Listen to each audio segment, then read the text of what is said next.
Alright, ngokukhulu kuyithoba ukuhambelana nenhlonipho. Igama lami nginguSiyabonga ngwakwaMpunga Stock. Kuyibona ukuthi sizakhuluma ngayo ensukwini ukuthi lento yami ukuthi ngokuyithoba ukuhambelana nenhlonipho ayisali mase sekuzokhulunywa ngisho. Ngokukhulu kuyithoba ukuhambelana nenhlonipho sibingelela wonke umuntu osibuka kakhulukazi ey'nkundleni zokuxhumana.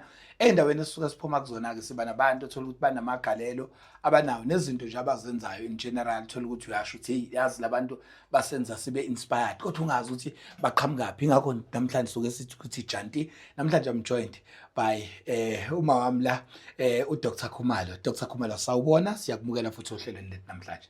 Ngiyabonga, siyabonga ukubala ohlelweni. Mfowethu, uhlelo lwethu libizwa ngokuthi Blessed and Black. Uyabona, so sinabantu bakithi esibabuka ukuthi ba blessed kodwa bebemnyama, banezinto abazenzayo. Mhlawumbe umuntu obukayo namhlanje uqala ukubuka uzokaphakame naye aphumele eminyanga ashaye ihhule asine. Uzalwa kuphi? Uqhamukaphi uDr Khumalo? Yakuphi lentokazi? uDr Khumalo siyabonga. Ududuzile wakaKhumalo, ngisuka endaweni yasemakhaya eShowe eMbongolwane. Okay. Ngizalwa intombi yaseMabheleni esiyalala-ke ngiyogcina ebantwaneni abawu4. Okay. Wayesengibusisa uNkulunkulu njengoba usho ukuthi si-black kodwa si-blessed. Wasengibusisa ngokuthi angiphe ukuthi ngikwazi ukuthi ngisebenze njengodokotela. Okay. Ngudokotela-ke o-GP Okay. lapha ya eMpophomeni Shopping Center, siku number 23.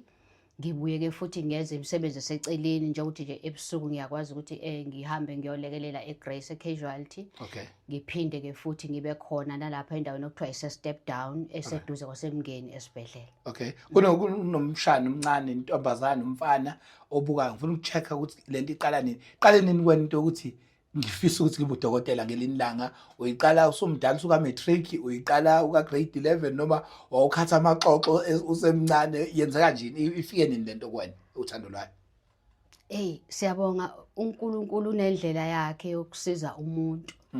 Ngoba ngikhumbula ukuthi into eyenza ukuthi ngize ngiphase interview ngi-interviewer semahlelweni okugcina ukuthi ubani ongena ubani ongangeni.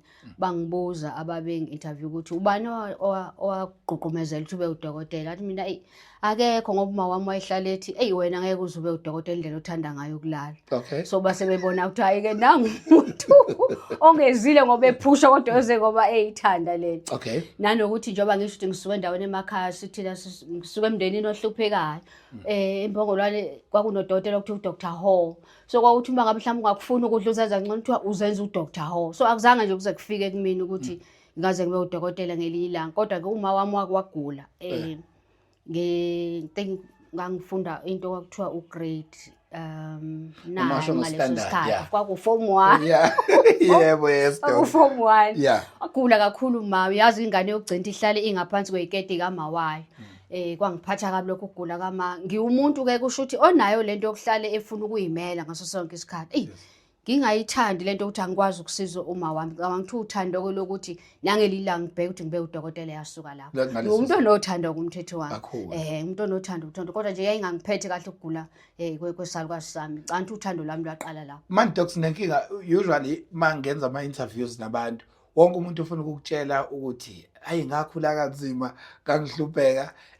Kunjalo kwangempela noma uyasho just ukuthi umotivate umuntu okhona ukuthi ngempela sasi kwakunzima ngempela nje wawufila uzikhona iziphi iwombe ezikwenza ubone ukuthi wakade upho yazi mina inhlezi tshela abantu iwombe eziningi ezigenza ngaso ukuthi akupho ngangazi ukuthi njalo i-reports ngilithola ngoJanuary ngoba kuyakhokhwa ngo-December babengabi nayo imali yokungikhokhela ngayo lo nyaka. So lento ibuye ngikhumbuze ukuthi ngomunye abantu so iziphi iwombe engqondweni yakhe ezithi mayibuya zikutshela ukuthi hayi kwangahambi kahle esimeni sasekhaya. Uyangihlekisa-ke manje ngoba lo mcimbi bengikhuluma ngawo izolo besingeza ukuthi uthini. Ingane bekuthiwa ayima udokotela ibithena 25. Okay. Uma kuthiwa ikhuluma ikwazi ukukhuluma iyasula inyembezi. Angimazi lo ukhalelani ngoba ukhule kahle kodwa ngoba sizwa akazi ukukaliswa yini.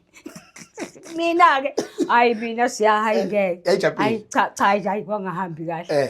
Kwangahambi kahle. Yebo uma wayifundise uthisha kodwa thina sakhulela kwagogo sibaningi. Hayi akwangahambi kahle. Hayi kabi. Hayi kwangahambi kahle siyangcola. Hayi kwangahambi kahle. Umuntu wayesithethisa futhi athi makuvalwa izikole ethi yabo njengoba bebuya ukodlala nje bazobuya sebelambile. Hayi kwakushubile. Isifo sakho yasosibhekile. Hayi kwakushubile. So ngifuna check-a yangisiza lento ukuthi kushube ngoba nami ngangihlale ngibuka Thina-ke ngalezo yikhathi wawubuka abantu abaney'tolo ukuba ubone behle kahle begqoka kahle kukhona ama-blog kuthiwa wakiki bedrive iy'moto hayi kwakushubile kuthina Kwakubheka. hayi kwakubheka phela hayi lokhu uthi wenzela ukuthi Umotivate ukuthi umuntu. umotivate Yes. ugqugquzela umuntu Yes, hayi kwakushubile Manje uthini kulo osibukayo before singene into esihlangene ngayo. Thini lo sibukayo hopeless uthi mayihleli phansi athi hayi akwazi just because I know ukuthi khona umntwana osembongolwane. Khona umntwana asempophomeni la usebenzela khona manje. Khona umntwana la ohlala khona osho ukuthi ngizothathwa ile video. Uthini kuyena hopeless ongathembi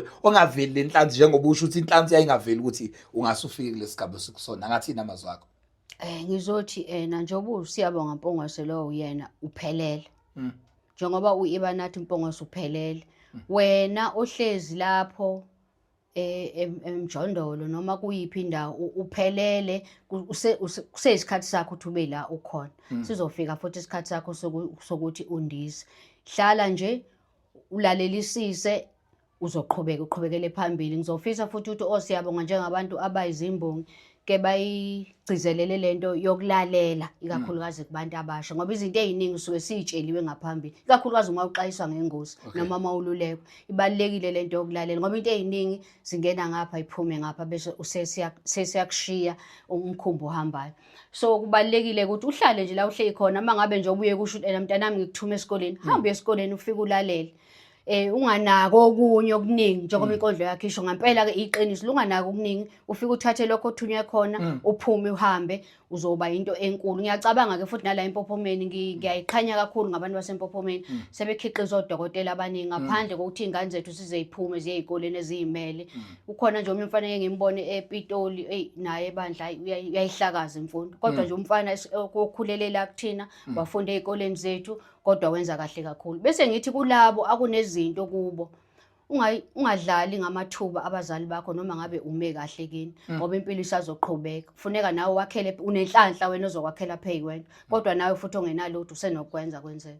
Yes doc wazakhuluma amazwi ngicathi ukhona ogqugquzelekayo osibukayo njengamanje. Yokuqala ke mina enza ngimeme ngizokutshela iqiniso ukuthi yini nje ethe namhlanje sicela ukuthi sibe nayo la ohlelweni.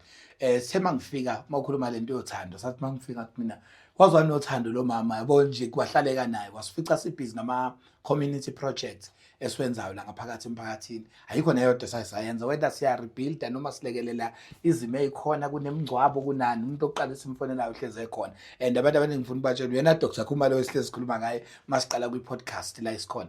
Ithini lento yakho nothando nokuzi-involve into enzomphakathi ngoba omunye bezothi angiyena wasempophomeni kodwa ngikhona la iqhamuka phi into yakho nalento yokusiza because avusiza ngisho ukuthi ngithuma abantu ukuthi after this podcast beze lapha eSejari bezocela ukusiza. Ithini kodwa lento yakho eyenza ube nothando olungaka lwabantu lokusiza uyimbokodo?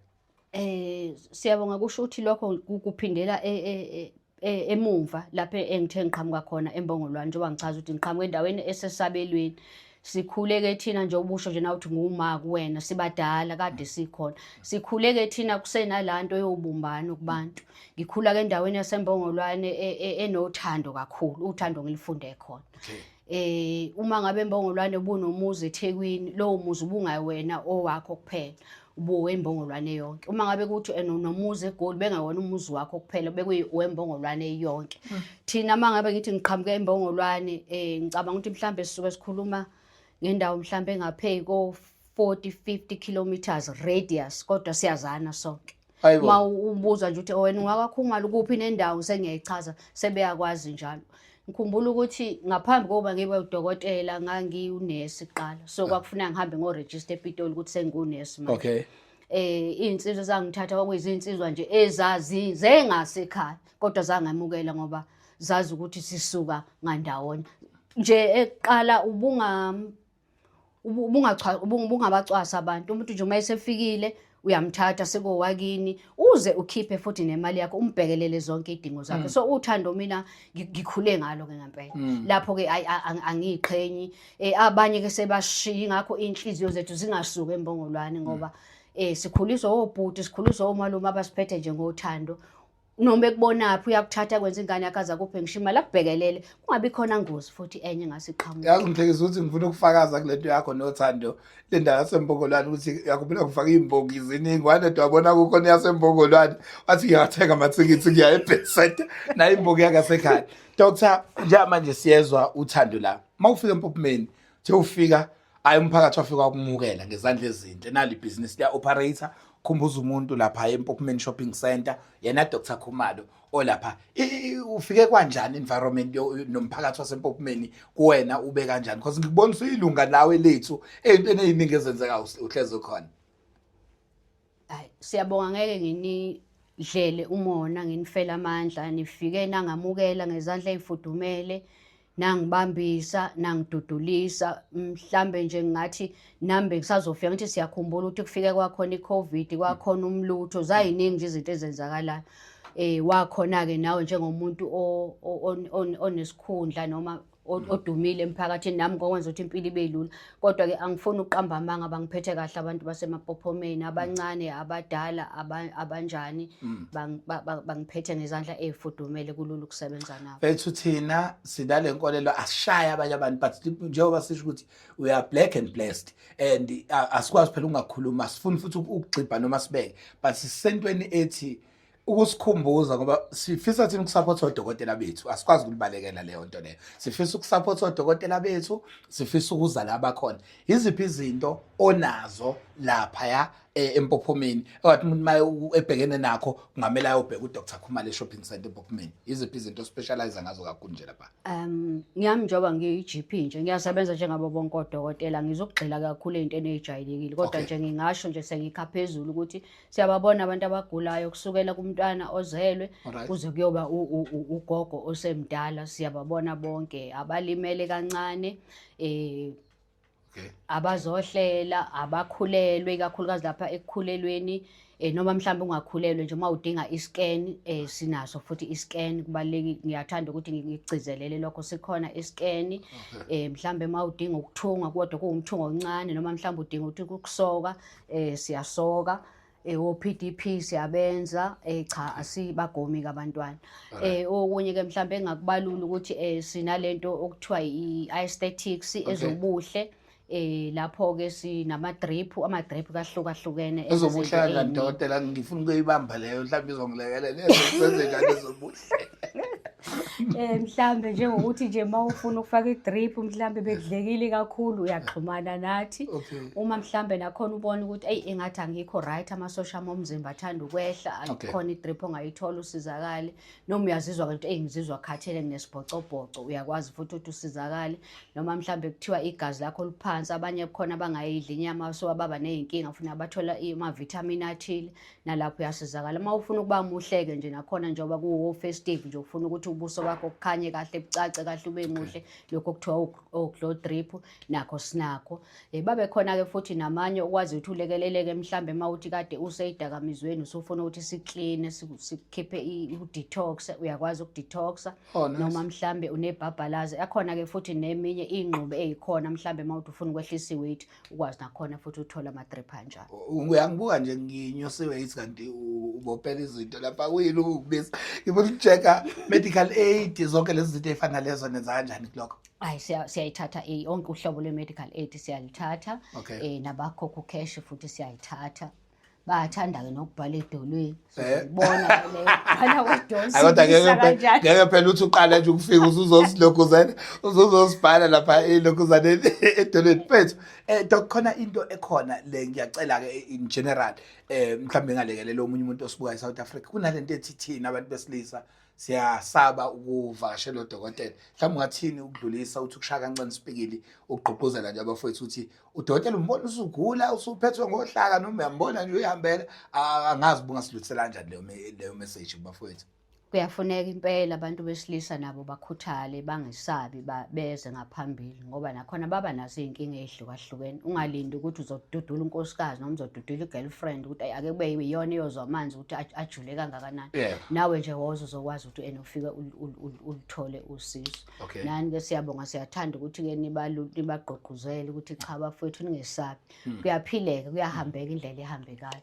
Kodwa nje sibalindele nabo bafike. Nanokuthi ngiyathanda-ke siyabonga ukuthi ngihlehle ngiphindele emuva ekutheni senzani ukuthi kunenhlangano yodokotela elapha eHawiki ebike yangithinta isisithi iyathanda ukuthi ngoba mina ngingapha emphakathini ukuthi ibhekelele idingo zomphakathi mhlawumbe wakoMafakateni, Impophomeni, Maswazini kubantu mhlambe abanganayo imali eyenele yokuthi baye ezibhedlela eziyimele. Mhlambe kudingeka ukuthi mhlambe uyohlinzwa noma kukhona into okudingeka ukuthi uyenzele kodwa uyashoda emasentini. Bayakwazi ukuthi bakubhekelele kodwa abafuni umuntu ozothatha amathuba mhlambe umuntu osebenzayo noma onemali okwazi ukuthi angakwazi ukuthi ayikhokhele leyo nto. Kodwa nje kumuntu mhlambe odinga ukuthi mhlambe unomdlavuza webele kufuneka ahlinzwe kodwa uthola ukuthi uhla lude kakhulu ukuthi lifike kuye. Abantu abanjalo kuzofuneka basondele ngaphambili bakwazi ukuthi mhlambe ngathi nje bavele bafike kumina uDr. Khumalo bangalo bezoxakekisa wena sikwazi ukuthi esibaxhumanise ngendlela eyaphambili. Nami-ke ngoba ngiseduzane kwakho uzokwazi ukuthi usibhekelele mhlawumbe usixhumanise namalunga omphakathi nabaphathi bomphakathi ukuze sikwazi ukubona ukuthi ngempela lo muntu ulungele yini ukuthi angene kulolo hlelo. Kodwa kunohlelo oluhle olunjalo noma belingakaqali kodwa balinde mina ukuthi ngikwazi ukuthi ngibheke laba abadinga lolo hlelo sikwazi-ke ukuthi siqhubeke phambili. Sikwazi ukuthi sisize umphakathi nanokuthi okunye okuphinde kwavela kuvele bezofundisa ngesifo sikashukela i-diabetes nabo bathi bayimisela ukuthi mhlambe sixhumane nabo kubonakala ukuthi umphakathi ungafundiseka kanjani, singahlanganaphi, singahlanganelaphi, iyiphi indlela yokuxhumana esingayisebenzisa ukuze bezokwazi ukuthi basizakale. Siyabonga kakhulu bafethu lo bekade sinaye uDr. Khumalo. Mhlawumbe likhona lakho lokugcina ungadlulisela kumuntu omusha nje umupha nje izwi nje ungahalela ukuthi lithole umuntu omusha osibukani manje kule video before ngivalelise. Umuntu omusha njengoba bese ngeke ngachaza ukuthi kubalekile ukulalela ngoba ukulalela ubungathi ungayitshela nje ukuthi ngizolalela. Hayi yonke into kodwa le engiqwayiswa ngayo ngizolalela ngoba namhlanje ngeke iyenze ingqondo kodwa kusasa izobe usubona ukuthi ukuba ngalalela ngabe ngasizakala. Ngakho-ke sifundiseni ukulalela. Ngisho ukuthi ukulalela lokho ukuthi asihambe sothenga ijuthe ngoba nakho yafika ubuso uyahamba cha. Kodwa nje umuntu uma eqhamuka nento ethi uyakuxwayisa ngayo uboke ufunda ukuthi uhlehle ume uyibuke uyibhekisise kahle. Noma ngabe ayiwenza umqondo ngoba ngelinye ilanga kusasa izokusiza. Kubantu-ke nje abakhulile bakithi impilo siyayisebenzela sonke. Bengizocela ukuthi siyinakekele ikakhulukazi lapha ekuphuzeni amanzi ukuthi kubalekile ukuthi amalitha 2 amanzi owaphuza. Kubalekile ukuthi ushukela. Kubalekile kusawuthi ukuthi unciphise. Kubalekile futhi ukuthi amafutha wanciphise ngoba asisahambi asisajimi. Nakho-ke futhi ukunyakazisa umzimba kuyivocavoca kubalekile. Kodwa nje bengizothi mhlambe asilume lokho esizokwazi ukugwinya. Uma ngabe ukuthi uyayibona ukuthi uqinile laphana emagwinyeni yazi ukuthi kuzofuneka uqine futhi nasekwakhipheni. Emakhuluma odokotela ngiyabona ukuthi ngasegadla nala eceleni kosawuthi namalokhuzana nakuphuza kulamazi. Ngiyabona ukuthi ngathi ugadle ekhaya kodwa-ke asikho lapho bafethu. Singakusho siphinde siqinisekise ukuthi ebesinaye uDr. Khumalo uyatholakala lapha eMpophomeni shopping center. Siyabonga kakhulu support, siyababona abantu bayeza. Ungaze uphume uye kude kangakushiya udokotela la ngaphakathi. Ungena nje lapha e-shopping center ufike ngapha cishe aza-advertise isitolo esiseceleni kwakho singakhokhile. Ungena e-shopping center ongcono vele ubuza kaDr. Khumalo. MawuseMpophomeni shopping center ngicabanga ukuthi lapho omthola khona. Siyabonga kakhulu Mbulazi ngokukwazi ukuthola leli thuba lokuthi sibe nawe namhlanje. Kuyasijabulisa kakhulu ukuthi usikele nje isikhathini sakho sanamhlanje. Ngiyabonga kakhulu, siyabonga kodwa nami ngizothanda ukugcizelela ukuthi singabenu inina enizosiphakamisa siye phezulu. Njoba ungaphakamisi mina uDr. Khumalo manje kodwa uzobe uphakamisa uDr. Mpungose wakusasa ukuthi ake siyekeni ukuhamba dudula abanye abantu. Ake sizame ukududula la ekhaya noma ngabe udokotela noma ngabe electrician noma ngabe uplumber aqinisekise ukuthi uplumber wakho wakwaNxele wakwaZondi owakwaZuma. Ngiyabonga kakhulu. Hayi plus ngikwazi kahle uyithanda kabi lezo supportana idonsisane zingandawonye zangakhona. Siyabonga kakhulu bafethu lebesasinayo Dr. Sicela ukusho nje siqiniseke asikubizile namhlanje kuphela, sizothi njalo kuma-shows siphinde sikulande ngoba sifisa ngezinye iy'nsuku bengenzela nje babe ne-idea ukuthi ubani Dr. Khumalo esikhuluma naye namhlanje. Then-ke ekuhambeni kwesikhathi siyacabanga uzobe ususiluleka-ke ngazinto indlela zokudla abantu ekumele bayisebenzise nani. Nogogo bethu nalamaphilisi abawaphuza ngoba ugogo nje bese kunamaphilisi engaze ngawajwayele kwakuthiwa ibhayisekile akhuzwa yinina futhi lapho ukuthi hayi ngeke kathi sewathatha too much. So zonke lezi zinto ey'njalo ngiyacabanga ukuthi umphakathi uyadinga uzazi, kodwa siyabonga kakhulu uDr. Khumalo. Khosi Met, siyabonga ngendlela eyisimanga, siyabonga, isandla edlule ekhanda. Eshe.